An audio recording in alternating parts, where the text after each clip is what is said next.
তালের পিঠা বরাবরই আমার অনেক বেশিই পছন্দ। মা আমাকে অনেক মজার মজার পিঠা বানিয়ে দিত, তার মধ্যে এই তালের পিঠাটা আমার অনেক বেশি ভালো লাগে। বিসমিল্লাহির রহমানির রহিম। আসসালামু আলাইকুম। আজ আপনাদের সঙ্গে এই ভিডিওটাই শেয়ার করব কিভাবে আমি তালের রস বের করলাম আর এই পিঠাটা বানালাম। তো প্রথমে আমি তালটা নিয়েছি, এটা বাজার থেকে কিনে আনা হয়েছিল। ডালটা কিন্তু অনেক সুন্দর আর অনেক অনেক বড় ছিল, ফোন ক্যামেরাতে অতটা বোঝা যাচ্ছে না।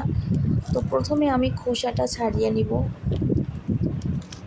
এটা কিন্তু অনেক কষ্টের একটা কাজ, তালের রস বের করা, কিছু করার নেই। তো তালের খোসা ছাড়িয়ে নেওয়ার পর এটা আমি ভেঙে নিয়েছি। তারপর এই রসটা আমি যেভাবে বের করেছি সেটা স্কিপ করেছি, রসটা আমি বের করেছি, দেখতে পারছেন অনেক অনেক কষ্ট হয়েছে।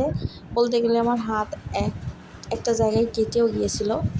আসলে এখন পিঠা বানাইতে গিয়ে মায়ের কথা খুব মনে পড়ছে যে মা কতই না কষ্ট করে পিঠাটা তৈরি করে দেয়। তো তালের রস করা হয়ে গেলে এর মধ্যে আমি চালের গুঁড়া নিয়ে নিচ্ছি।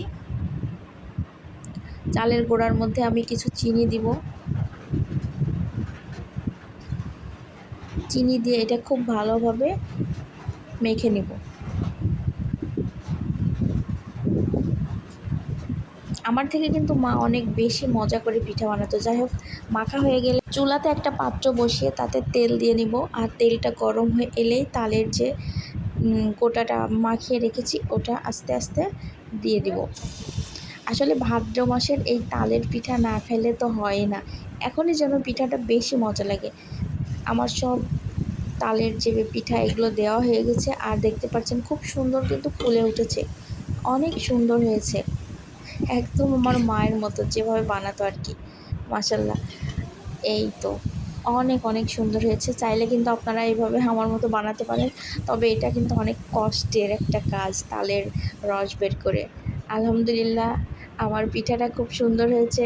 চাইলে আপনারাও এইভাবে পিঠাটা তৈরি করে ফেলতে পারেন। আল্লাহ হাফেজ।